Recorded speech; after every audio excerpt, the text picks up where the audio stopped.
Hey everybody, this is Marcellus Troy Alexander. We're excited to be back one more time. Inspiration with Troy Alexander Live.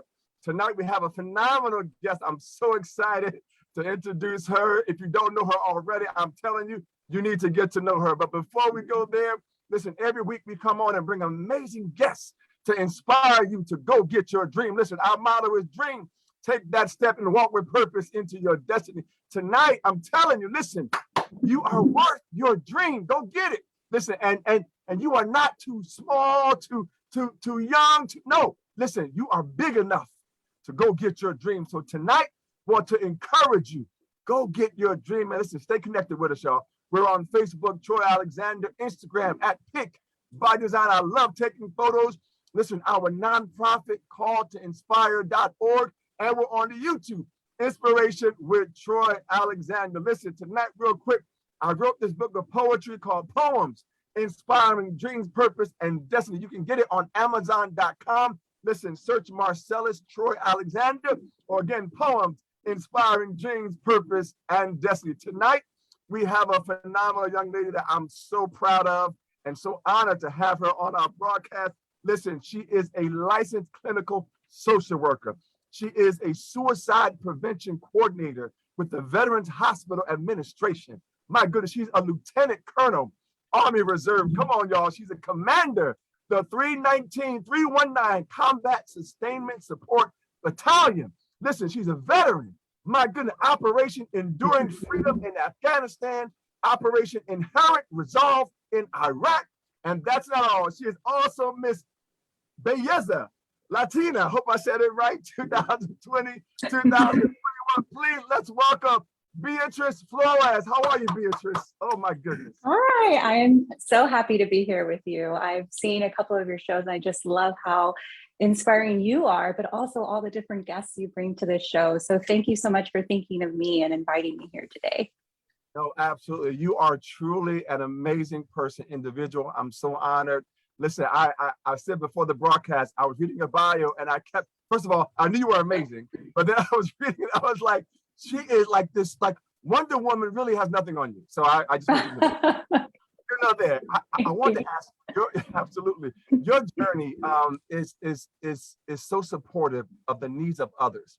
So I wanted to ask you, like, what inspired you to take this path? Because you support from the military to your platform to your position with the veteran. I mean, so what inspired you to take that path? I think primarily it had to do with the way I grew up. I grew up in a single parent household, very low income, youngest of 5. So, you know, that journey really showed me like how it is, how people struggle, how people encounter so many obstacles in life, how people are trying to get ahead, but sometimes because of circumstances, they're held back. And that really inspired me to want to dedicate my life to service in some way, whether that was the military, through social work, through community service, just some way, because I wanted to help people. I wanted to help people that maybe came from a similar background, but not necessarily, just people that are struggling. And that really was the foundation of my passion for service, my passion for wanting to help others, because I struggled when I was younger and I knew what that was like. And, you know, and now I'm in a position where I can help others. And I think that's my purpose in life. Wow. Well, listen, I'm going to go right there because I was going to wait a little bit, but you talked about your struggle in your childhood in terms of growing up. How did you find the strength? Because everyone, just so you know, and I'm going to read it, you know, once I get to it again, but it talked about how you focused academically. You took something inspired you academically, and so what was that drive? Because a lot of young people, right, they go the other way, right? Mm-hmm. So what led you toward a path that was positive and gave you the strength to focus academically? My goodness, that even took you, listen, I won't say this yet, but it took you to amazing plateaus. Where did you find that strength? So I found it through a teacher, through an educator. I was in elementary school, I was in first grade, and I just had an amazing teacher that instilled in me early on how important education is.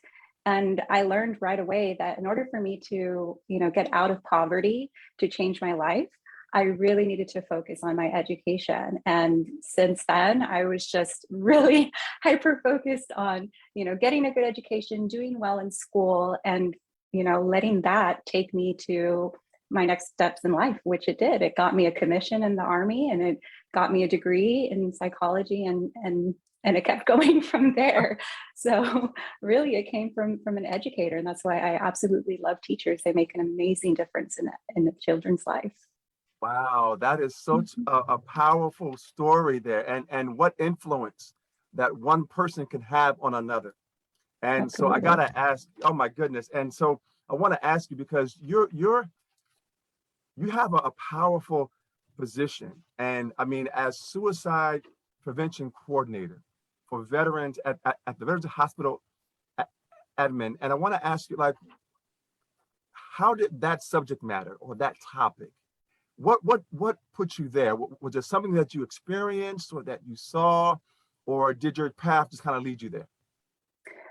I've always had an interest in mental health in general, but as a veteran that has deployed and have friends that struggle with mental illness and have seen firsthand, someone that's experienced trauma and the effects of that after that, I knew it was something that I wanted to focus on.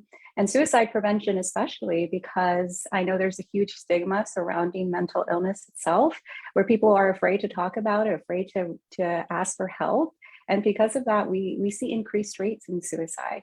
And so I wanted to do my best to not only provide support to those that are struggling, but also educate the community on how to identify mental illness, how to help people that are struggling, so that we can reduce those numbers in suicide and, just help others. So Awesome. that's really where it came from. I love that. I love that. I love that. So I gotta ask you, how do you maintain emotional balance, right, as a veteran?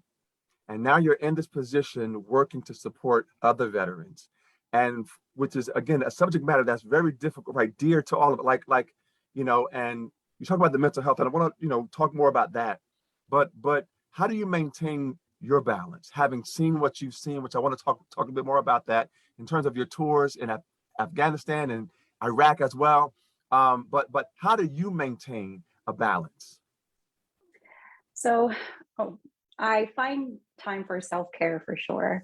I like to journal, meditate, go on walks, exercise. Those are all positive coping skills that I have. I also have an amazing support system with my family and friends where I'm unafraid to reach out to them and let them know, like, hey, I'm not having a good day. And I want that to be normalized, that to reach out to others when you're not okay.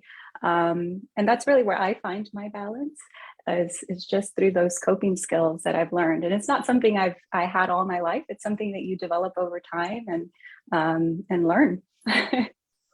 Wow. And so what you just said was so powerful. And I think it saved so many people, because they're hearing you in your role saying that it's okay to reach out to other people, right? And so all of us need each other, right? So I love that about you. And so I did want to ask you about, you're in so many leadership roles, right? Mhm. From the Army Reserve to having served in tours, having just in what you do every day.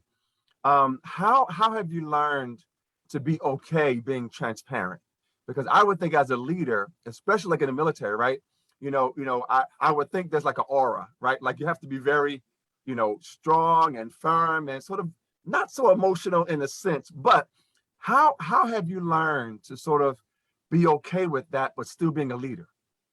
Yeah. So fortunately, the narrative is changing in the military where leaders are really coming out and saying, hey, I'm going to therapy or I'm seeking help. And that's Awesome. okay. It's actually Awesome. a show of strength to do that.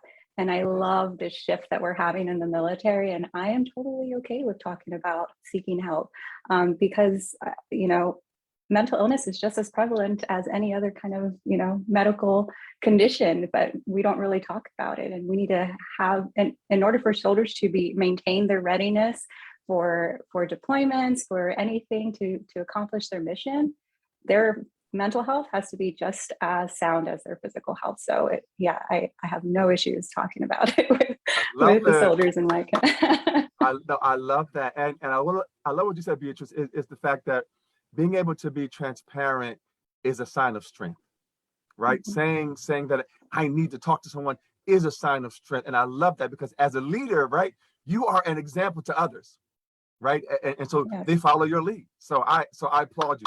I love that. It's powerful. It's awesome. And I'm glad that it's shifting. I'm so glad that as because again, it's so, trying to change the stigma or the thought process of what a leader should be, I think is awesome. I think it's awesome. So thank you so much. How did you become involved with the Army Reserve? Why, first of all, why that part of the military branch, right? But secondly, how did you become involved with that?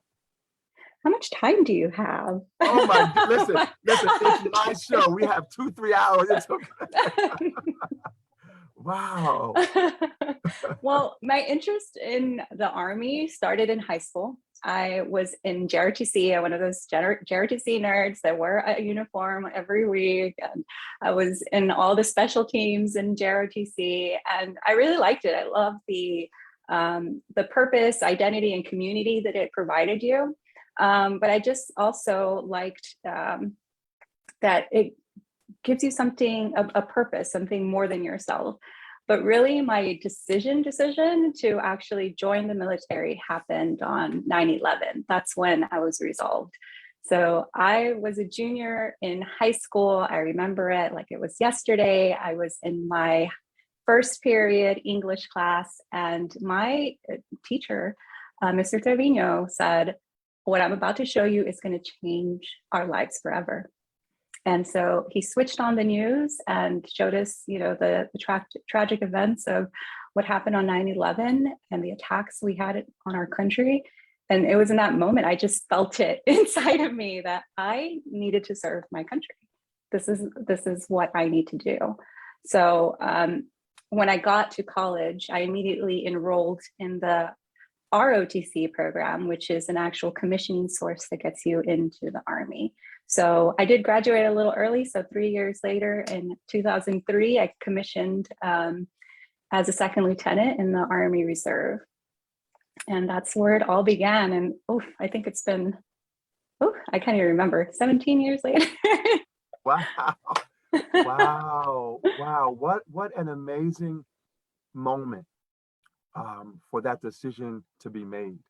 Mm-hmm. Such a powerful moment to say, you know what? I want to serve. And honestly, I knew it was already there in you. This was just another layer, a different level of you serving. But oh my goodness, wow, listen, that's powerful. That is so powerful. And we applaud you.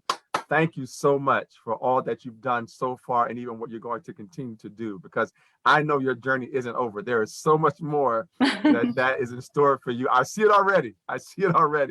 So listen, I got to ask you, you are a lieutenant colonel. And I did my research, so I hope I got it right. Beyond that becomes colonel, brigadier general, and then a major general. So I think I have it right, at least according to my research. So I want to ask you, if somebody asked you, what does it take to become a lieutenant colonel? What would you say are some of the characteristics that are important for someone in that role to have? Discipline and hard work. That's all it really takes. You have to ensure that you're keeping up with your education in the military. Every rank has a different kind of education that you have to complete. You have to take the hard jobs. Don't shy away and take the easy jobs. You need to develop your competence as a leader, and as whatever job you have in the military. I specifically am a logistician, so I'm always seeking ways to improve my knowledge and my competence as a logistician, so I can be the most knowledgeable person in the room. So I'm always seeking opportunities to be better and to perform well. But mostly, every time I get to a job position, I always ask myself, what can I do to be value added to this organization? What can I do to develop future soldiers in this organization? And how can I improve this organization as a whole. So those are my focus going in, and typically, that shows through my work, my engagement with soldiers, and what I produce. And I think that has led to, through recognition with senior leaders and junior leaders and people that I lead, about how passionate I am about my job.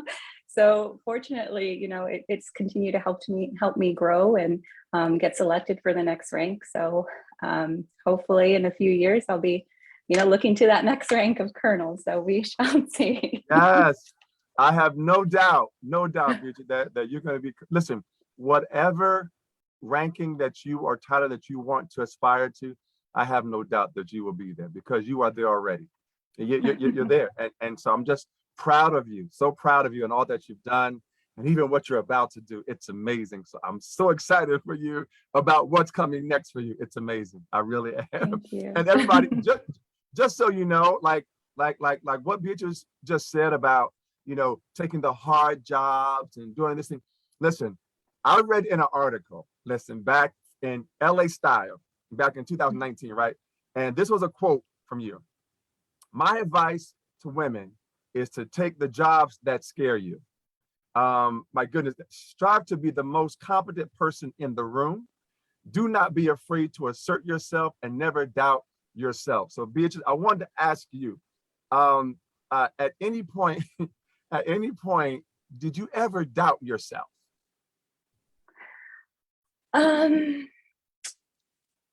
No. I won't say that I've doubted myself, because I'm a very hard worker and I'm very disciplined. But there has been times where I get to a new job and I think, wow, I'm not where I need to be. So I do have that self-awareness to be like, oh, I'm not where I need to be in this position right now to effectively lead. So having that self-awareness drives me to then do better and, seek what it takes to get to that point, whether it's mentorship, whether it's more classes, education, whether it's sitting down with other members of that organization and saying like, hey, what do I need to do to improve? And I've never shied away from asking people for their feedback, because I want to get better. I want to be, an value added to an organization. So I wouldn't say I doubted myself, but I will say that I've definitely been aware of when I'm not 100% ready for something. and that's powerful. That is such a strength, to know I need to be better. And I always tell people, Beatriz, I say, do your best, then go do better. Never get satisfied, right? I mean, again, be appreciative, but always be hungry for something more, for something greater learned, right? Because every experience we can learn from. And so listen, I was amazed when I read that quote. The last part was like, find things that scare you, right? Take positions. Like, so are you still taking positions and doing things that scare you? Oh, absolutely. Being a battalion commander.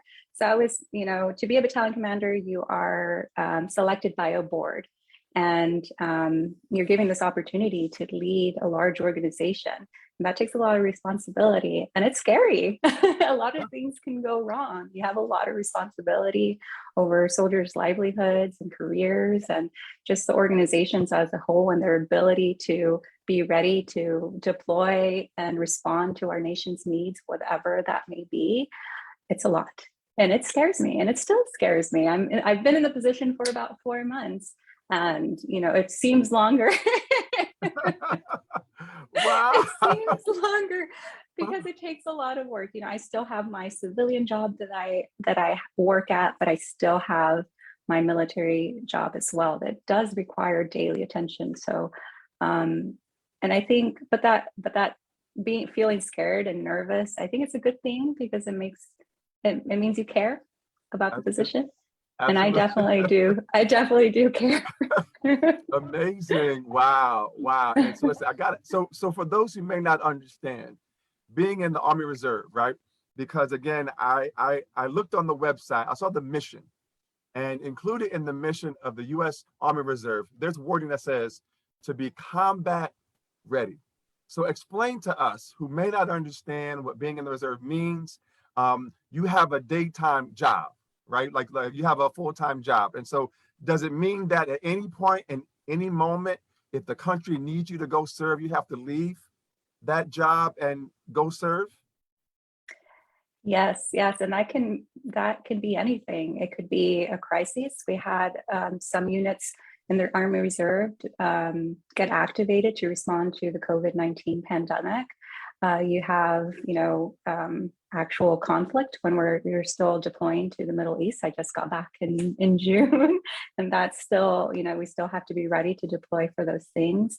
And we have, power competition with other state actors around the world that we need to stay innovative and stay on top of our own ability to fight and win wars. So to be combat ready means that our personnel are ready, they're trained, they're equipped, our equipment is ready and good to go. We are both technically and tactically proficient, and we're ready to take on whatever mission comes in front of us, whatever we're presented. So it's a lot of work. Wow. Well, again, I have to applaud you again and say thank you so much for your service, and everyone that that is under your leadership, and everyone that's a part of the reserve. Thank you so much for your service. So I gotta listen. I wonder. I sit there and I wonder, like you've served in Afghanistan, you've been to Iraq, and then you come back, and so you're always at the ready. So for someone like you, right, that always has to be at the ready, how do you allow for things that may not go the way you intended, right? Because even for those who may not be in the military, they can be very like me. Like I'm very hard on myself. Like I want to get it right. I want to do my best all the time, right? I don't want to not do well. But I understand that if you're in tour, right, sometimes doing not well potentially could cost lives, right? Mhm. So how do you get to a place that you become okay? Listen, I'm not perfect, right? I'm not a robot. I'm not perfect all the time. We do make mistakes, but so how do you resolve that within you in terms of life and sort of the roles that you play? Ooh, I think it's that, first of all, is understanding that we are imperfect beings. I tell the first thing I told people when I came into command is that I'm a fallible human being. I'm going to make mistakes, and but I'm willing to learn from them. And I wanted to create, and I let them know, I want to create a learning environment where this is where it's okay to make mistakes. It's okay to try something new. It's okay, to do things that are out of the box, because this is the training environment. I would much rather make mistakes now and be aware of it than when we go forward. Absolutely. Yeah. Wow. Well, now I've read where you've been in command of up to like 135 soldiers, and then I saw where I'm going to get to it, where you had another role where you were in charge of like 900 and different. So what's the largest group of soldiers that you've been in charge of? Yeah, so currently I'm in command of about 800 soldiers right now, but it does range up to 1,000. So it goes anywhere between there. Yeah. And and 9 different units. So those are 9 different units spread across Texas, the southern part of Texas. Well, listen, if I ever get a chance to meet you in person, I want your autograph. I want to get a photo with you. Of course. You are just that amazing. I think it's wonderful. So now you are a commander, and I'm not sure if your title has changed, but I read where, again, over 319 Combat Sustainment Support Battalion. What does it mean to be a part of the Combat Sustainment Support Battalion? Hopefully I won't use too much Army jargon. It's okay. It's fine. It's okay. But the best way I could explain it is that we are a battalion headquarters. We are modular, which means that depending on the mission, the Army can pick and choose what type of logistic type units I would be responsible for. And we can do anything from transportation, from ammunition, fuel distribution, food, water purification and distribution, setting up a warehouse and distributing things out. So it's just anything that the warfighter will need to do their mission. A CSSB, which is the battalion headquarters I have, will be placed in a location that will support on an area basis the different units in that area.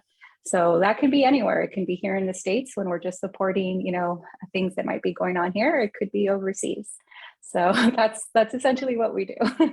Amazing, amazing. And so as a licensed clinical social worker, I have to believe that, first of all, wonderful, wonderful. Again, but having that awareness and information and training, tell me how that helps you do your role. I mean, as a commander, you're out in the field. Tell me what value. I can only imagine, but tell us what value that is, being in the role that you have. Oh, it has an amazing value. I'm sure. I'm sure. Soldiers are people. Soldiers struggle. Soldiers, encounter housing issues, encounter homelessness, encounter mental health issues, encounter serious medical conditions and things like that. So as leaders, we need to be able to respond to those soldiers' needs. So something that I've always told my company commanders, they're responsible for the other 9 units, is that you have to be aware of not only the local resources in the area so that you can be able to refer your soldiers to, but you have to know your soldier, because you have to be aware of when their behavior is changing, because that's an indication that you need to go up to them and say, like, hey, I've noticed that X, Y, and Z. Are you okay? What's going on? And that shows a soldier that you care and that you are aware of them and of their struggles, and you're here to help. And so being a social worker has had an incredible impact on me as a leader in the military. I can imagine. Well, listen, I can't say again how proud I am of you, and just what an example you are to all of us, of all ages, of everyone, that having a focus and having a goal and being driven and having purpose and a passion. It's and that you and one thing can touch on the other. I mean, everyone, again, I say it, listen, a licensed clinical social worker, a commander, I mean, the Army, over 800 soldiers. I'm telling you, it's just, and not even that, but there's more about you that we haven't talked about yet, but it's amazing. And I want to just talk, listen, we talked a little bit about your academics earlier, but just so everybody knows, you were awarded a full scholarship to the University of Texas at Pan American, and you had enough credits that you started college as a sophomore. I'm like, wow. I mean, what was that feeling like to start college, but start as a sophomore and not a freshman? It was a great feeling, for sure. I definitely wanted to take advantage of the opportunities I had in high school to get college credits, more because, I was thinking of the financial aspect, like the more I can get out of the way in high school, the less I have to pay for in college. But fortunately, University of Texas Pan American, now it's called University of Texas Rio Grande Valley, had a scholarship for students that had, I believe it was 16 college credits that they can get a scholarship for the rest of it. It wasn't that difficult to achieve, but I was still very happy I got it. Listen. All I know is it still takes work and dedication, regardless, because you have to do something, right? And I tell people every show, every time I go on, whatever, listen, you have to take that step. It's not just dreaming, right? It's dreaming. Take that step and walk with purpose into your destiny. So you have to do something. So you did that, Beatriz. You took that step, and so many people don't. They're so afraid, right? But you are an example that even through difficult moments, whether it's financially, whether it's family-wise, or whatever it is, experience, that you know what, I'm going to put my mind on something that can help me go to another level. And you did that.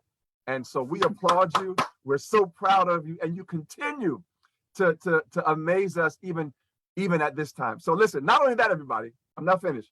Then in 2006, she graduated summa cum laude with a Bachelor in Arts in Psychology, right? With a minor in military science. And listen, and so tell me about a minor in military science. First of all, I haven't heard of it, but so what do you study in military science? So that's the Reserve Officer Training Corps. Okay. Yeah, that's their program. So they have, Awesome. classes you have to take that just, gets you to the point where you're ready to be an officer in the military. Amazing, amazing. Mm-hmm. Well, listen, again, as I say, you've done so much, and you're still doing so much, and changing lives, and not only that, saving lives, which is so much, not only physically but emotionally. You are helping to save lives, especially to those who have served our country, have given of themselves. So I want to ask you, what has it cost you? Like, I mean, you went from such a drive academically, and you still continue to excel in all that you do. You're this amazing individual who are, working with suicide and helping veterans deal with those issues. You're a commander. What has it cost you? Like, what did you have to sacrifice? I always ask people who have reached amazing plateaus, like, what did it cost? What? Because folks want to say, you know what? I want to get to the mountaintop, right? I just want to get there, but not knowing what it costs. Mm-hmm. Can you share with us a little bit about what it's cost you? And it doesn't always have to be negative, but what has it cost you to be who you are at this point in time? Yeah, and time is finite, right? And what we put our energy to is what we get out of it.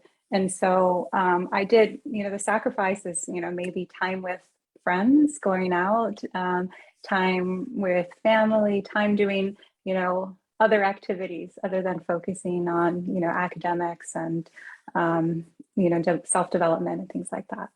But at a certain point, you're going to reach that mountaintop, and then you can focus on those other areas. But it's about getting there first. And it takes a lot of work, and it takes a lot of time, and it definitely takes some sacrifice.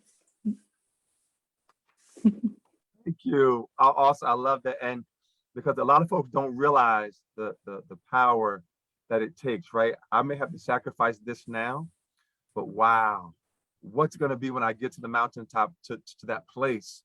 Now I can go out and do those things that maybe I might not have done along the way, right? But I had a purpose in mind, and so thank you so much. Thank you for sharing that. And so listen, when did pageantry start? Because everybody, I'm gonna try to say it again. She is Miss Belleza Latina, yes, 2020, 2021.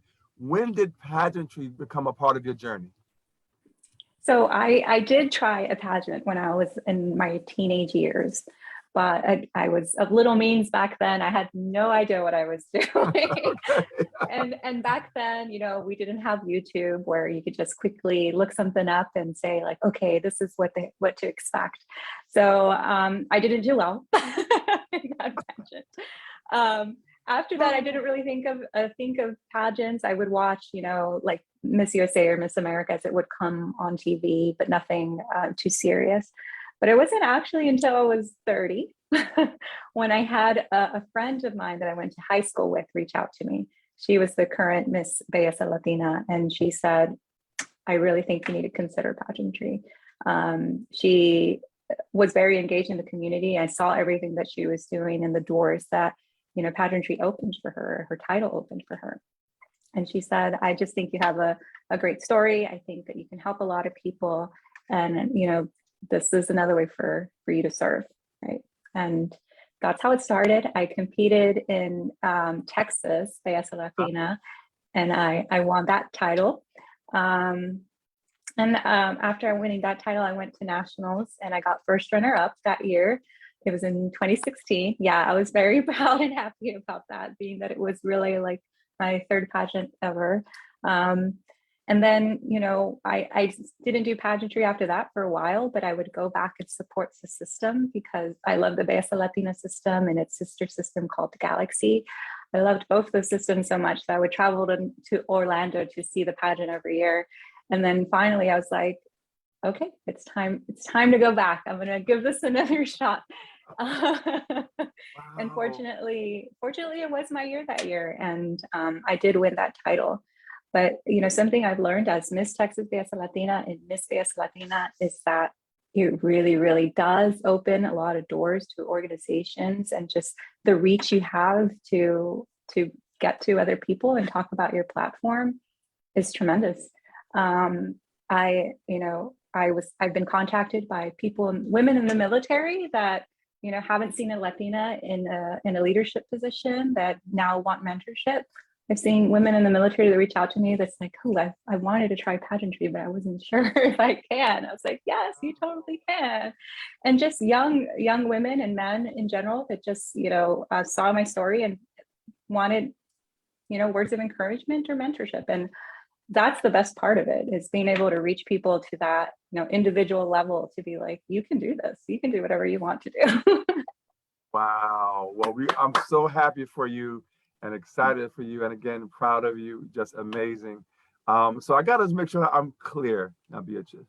Are you telling me that at age 30, right? So after not doing pageantry from a young child, right, the one time, you're telling me that you did it at age 30 and you won. Is that what? Okay.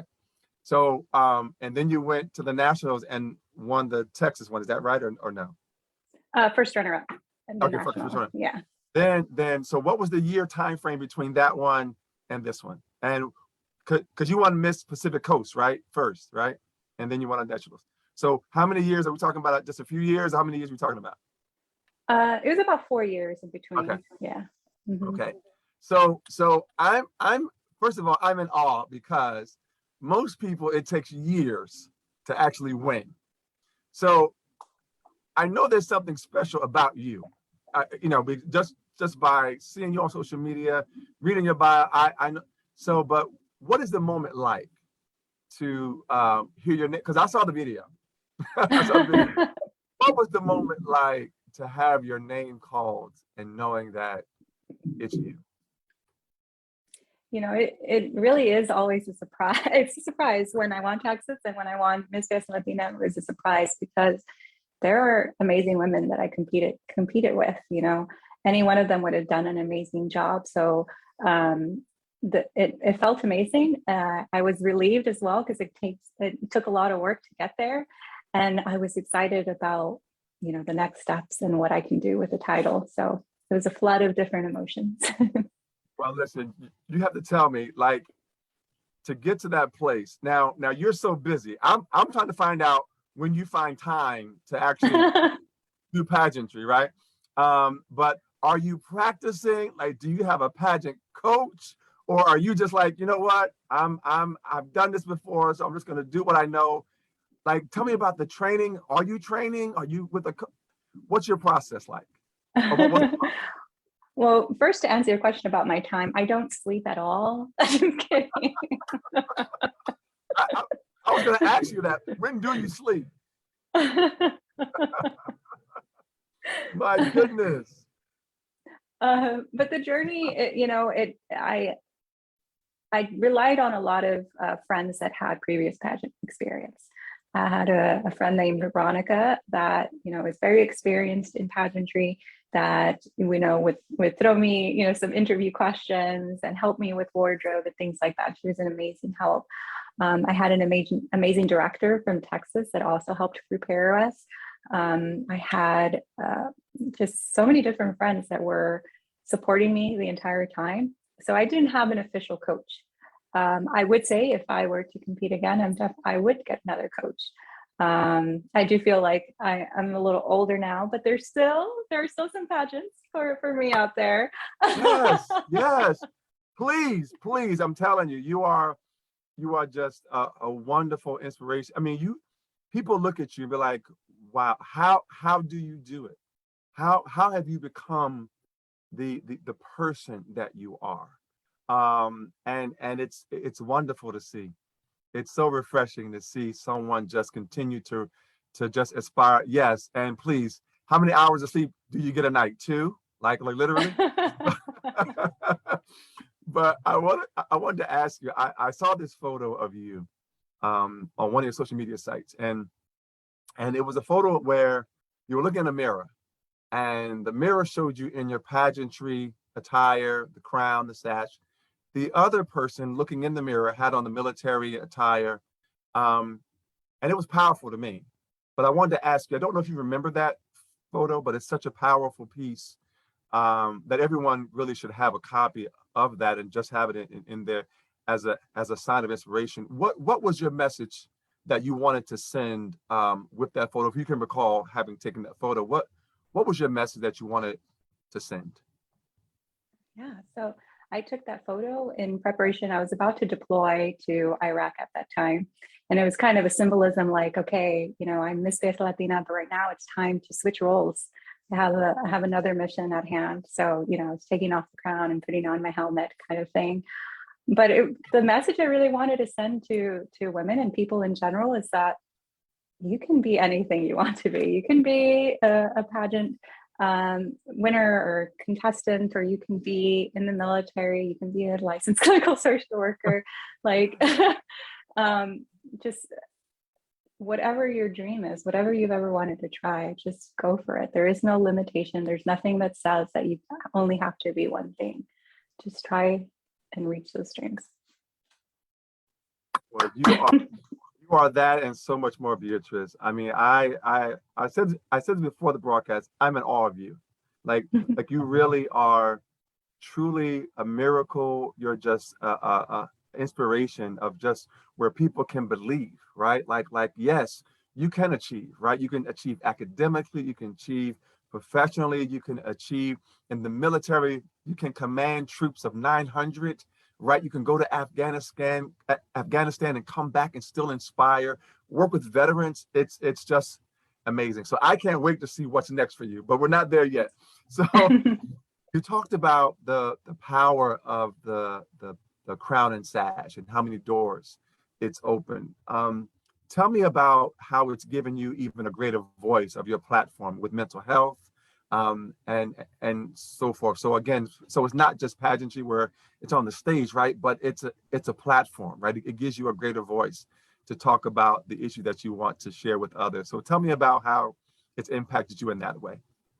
Yeah, it's funny because I was telling the story to someone else that I am a clinical social worker. I'm in suicide prevention. I've done this for many, many years. I go out and educate the public all the time. But really, it wasn't until I had that crown and sash that people were like, oh, tell me more about these things. Wow, yes. It really does have a powerful impact, and people do want to listen. So the reach has been great, and I think that's wonderful. If I've educated one person on how to identify signs of mental illness and where to get help, then I've done my job. I love it. Oh, it's so awesome. So I want to ask you now, because did the people that follow you, that you command, did they see you differently when you won? Or did it have any impact at all in terms of those who you lead or those who you associate with in the military at all? It definitely surprised some people because I did keep my lives kind of compartmentalized for a while. Like, this is pageant stuff, this is army stuff. They don't really cross. But then, someone in the military found out and they're like, oh no, we're publishing an article about this. Everyone's gonna know. So. Listen, everybody.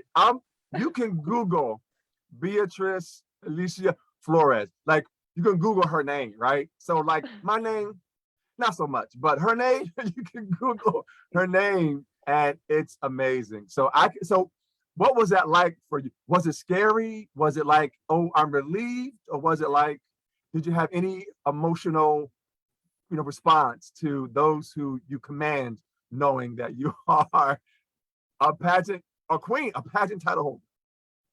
Yeah. I was a little worried. I didn't want it to take away from, my current position or how people saw me in any way, but I think it actually helped. I think they just saw that I was using my platform for something good to support veterans and those that are struggling with mental illness. So I received nothing but positive feedback from people across the Army. So it's been great. Wonderful. I'm so glad to hear that because I'm telling you, it's such, and what I love about you is that you're not one lane. Like you like whatever you love to do, you do. And you're not limited, right, to just doing one thing. And so I'm still trying to figure out this time thing, Beatriz. Like, when do you find time? Because even after you came back from Afghanistan, you continue on your master's at Baylor University. I'm trying to figure out, when did you have time? But well, you're like Wonder Woman, as I said, you're above that. So I'm trying to figure out, how did you balance life and just being able to like get sleep and just be, go through life in a sense. Was it difficult? Like was it really hard to sort of do college and do all of the things that you do at the same time? Yes, it was very hard. I think what helped was having supportive people in my life, whether that was supportive friends, family, or my partner. They're always willing to support me. And a way that I kind of balance things was like, if I had an event to go to, they would come with me. If I had something I was working on, they helped me brainstorm it. So I try to involve them as much as I can. And whether that's, my education in the military or pageantry, they're always there to be supportive of me in my journey. And that definitely makes it easier. Absolutely. But I also recognize that some people don't have that support system in place, right? Right. That's right. So I've also been very vocal about people being able to reach out to me for anything, like if they need support, if they need someone to talk to. Something I've always spoken about is first generation college students like I was, that, didn't have parents or grandparents that went to college and, didn't know how to navigate that world. I want to be able to provide that mentorship to them, and they're always welcome to reach out to me, and Facebook or Instagram. I'm very responsive, because support is very important to get through these hard times, for sure. Wow, you're amazing, phenomenal, super astronomical. Just you're just amazing, and just so excited to be able to have this conversation with you. It's so important to me, and it's changing so many people who have the opportunity to watch this broadcast and see you and hear you. And it's just amazing. I got to ask you, because everyone, I'm not done yet. She's also been, you've also served as the chief of supply and services for a presidential inauguration. Now, what does that role entail, first of all? Yeah. So what many people don't know is that all the branches of the military participate in the inauguration in one way or another. They're either lining the road for the parade, they're at the Capitol providing security, or they're just in many different roles throughout the inauguration. My job was to support them logistically. So getting them to where their unit was, to their location, whether that was the Capitol, getting them fed, getting them, water, just supporting them in anything they needed logistically in order for them to do that specific job for the inauguration. So there were over 5,000 service members at this inauguration, and my job was just to support them. So that's what I did. Wow. And correct me if I'm wrong, you were selected for that role, is that right? Yes, we had to interview for that role. Mm-hmm. What was that moment like, right? To know that you were selected for such a prestigious, valuable, and I love that, value added, right? Value added position for such a powerful time in our country. Oh, I was very honored that I was selected for that position. It's definitely a historical moment, being part of an inauguration. So I was definitely very excited and honored to be part of it. And when they let me know that I was selected, I literally jumped up and down because I was like, I'm moving to DC and I'm going to be part of this amazing event. And it was an amazing experience. It was a joint experience. So I had people in the Navy and the Air Force and the Marines all working with me, and just to make this mission happen. So it was great. Wonderful, wonderful. Everyone's, just so you can see, I wore the bow tie in honor of Beatriz, just so you know. So, I love it. Oh my, I'm just so, again, I continue to read about you, and I can't wait to read the next part of your chapter. And I know that's going to be even more amazing. So just going back to pageantry, are you going to continue in pageantry? Because I think you should. I mean, I think even your message alone, right? Your platform alone, it needs to be heard. And so, I hope that's something that you do decide to continue to do, because there is a power about the crown and the sash. It really is. And so it does open up so many platforms. And I don't know, like, do you know anyone else that's in a position that you are, that's also a title holder? Because I don't know too many people who are commanders of 900 soldiers, but who also have a crown as well. So like a helmet and a crown at the same time. Yeah, so something amazing is that I have been connected to more women in the military that do have titles. There's been a couple of Miss America winners that are in the military. I know of one female that's also like had several titles in Texas. Awesome. And she's a non-commissioned officer in the military as well. I haven't met another lieutenant colonel, so maybe I have that market, but there's definitely, yes. there's definitely so many military women in pageantry, which I absolutely love, because, they are an amazing, person to look up to, just with their service alone. So, but each one of them brings some individuality and some passion to it. So yes, I always encourage women in the military. Yes, compete. You'd be perfect.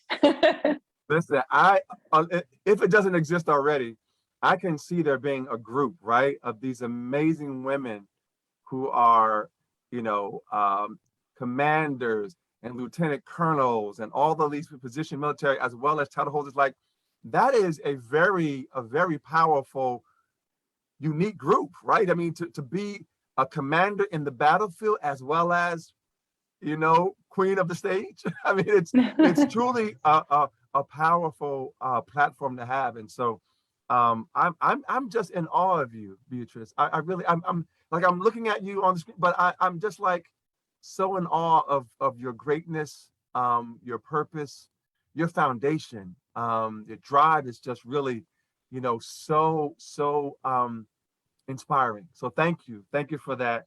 And so I want to ask you, has there ever been a situation that you faced that you felt you would not be able to get through it? All of us in life, sometimes we have those moments, right, where we face things that present a really big challenge for us, whether it's physically, emotionally, just being uncertain about that environment, right? Not knowing it and the landscape, and just being a little bit scared to kind of take that step. But have you ever crossed a situation where you really felt like, I'm not sure if I can do this? Yeah, I've had several of those moments, but one I can think of that was just recently. It was this past year when I deployed to the Middle East. I was in Kuwait, and the day before we were going to fly into Iraq, I had significant pain in my abdomen, and it ended up I had to get emergency surgery where they took out my gallbladder. And they said that recovery was going to be quick, but for me it wasn't so quick. And then at the same time, my entire team went up to Iraq, and I was by myself in Kuwait.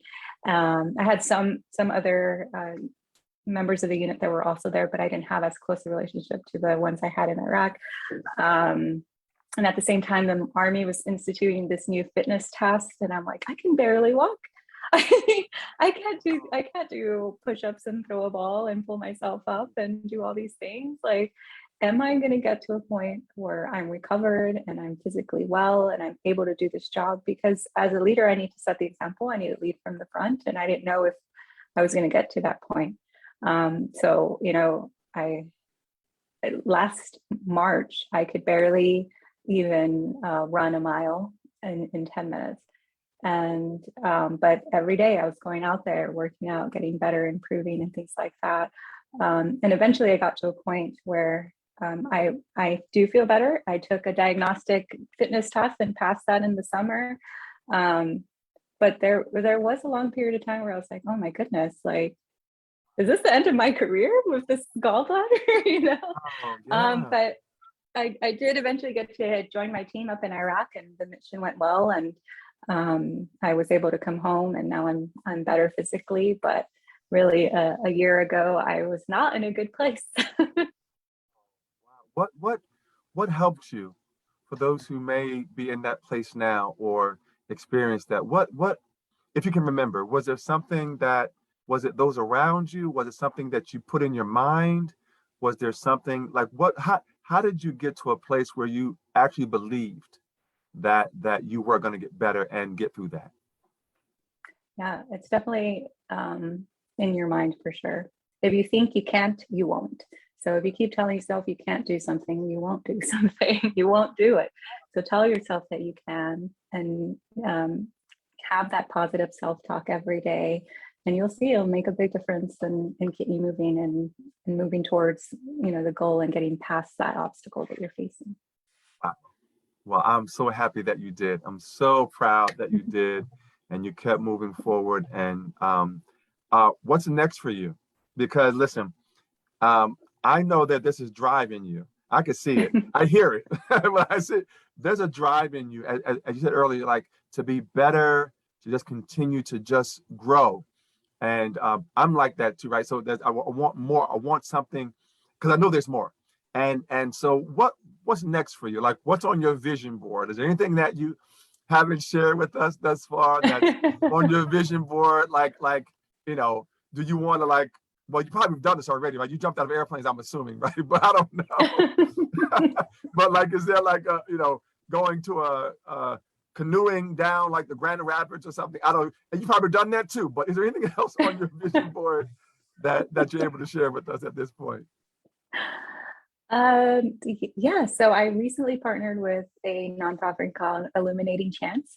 I'm a member of their board, and really the mission and the focus is to give a chance to people, and that can look different or it looks different depending on the person and the situation.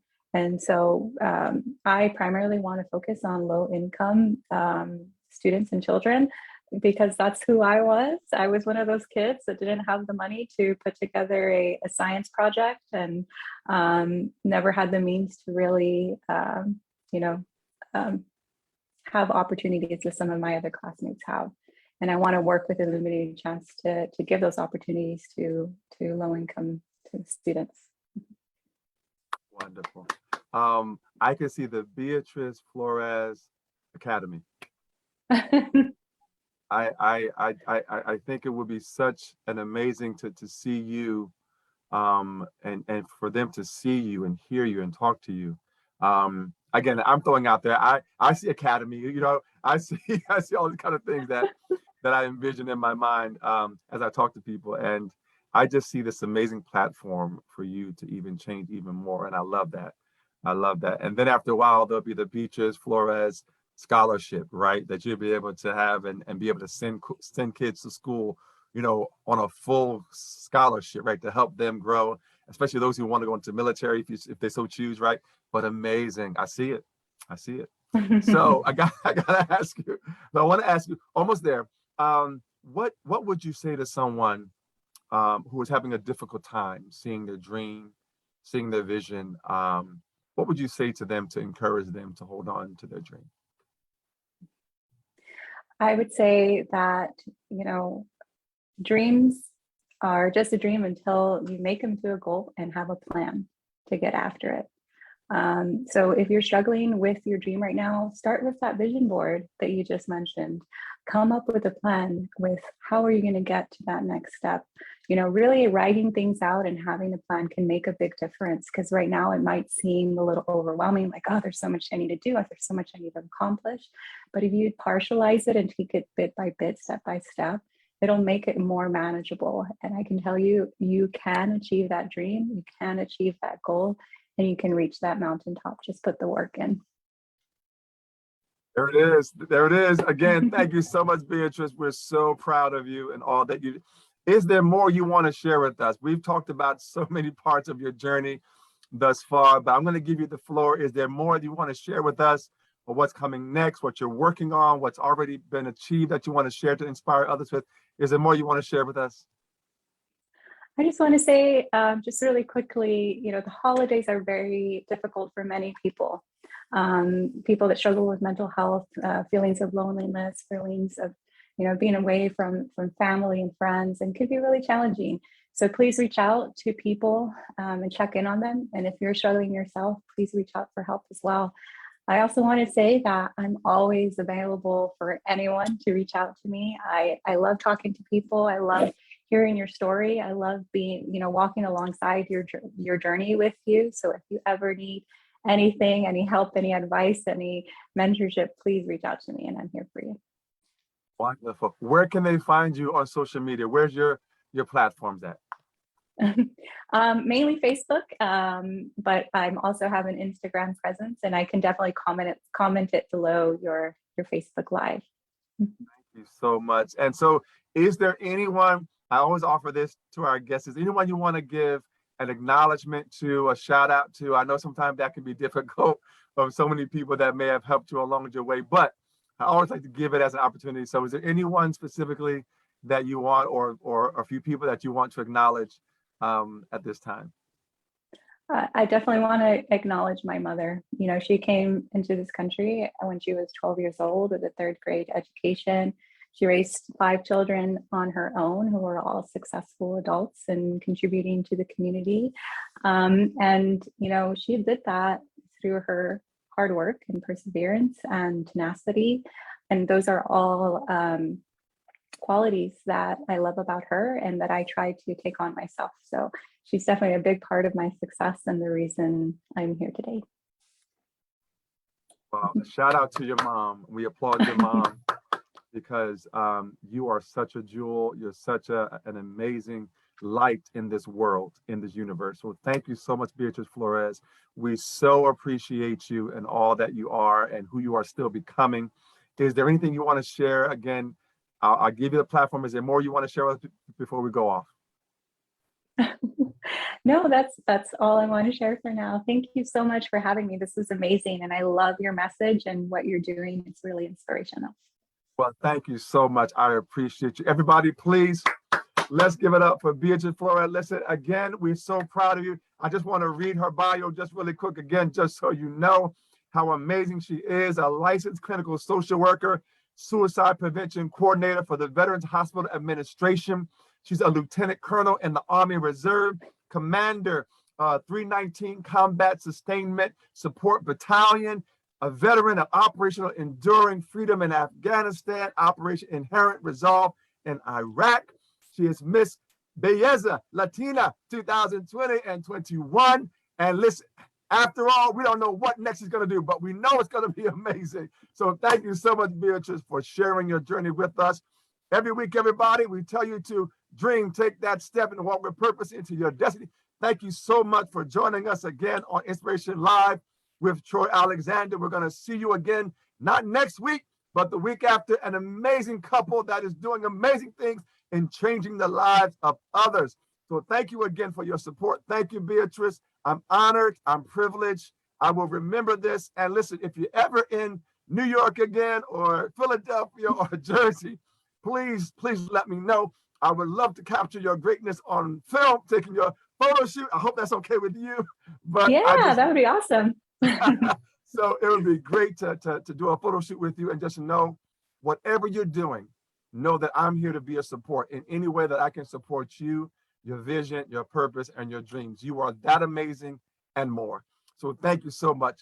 Thank you, Beatriz. Thank you, everybody, again, for your support and your love. We appreciate you. Go get that dream. Thank you so much. Have a great night, and we'll see you soon. Thank you, Beatriz.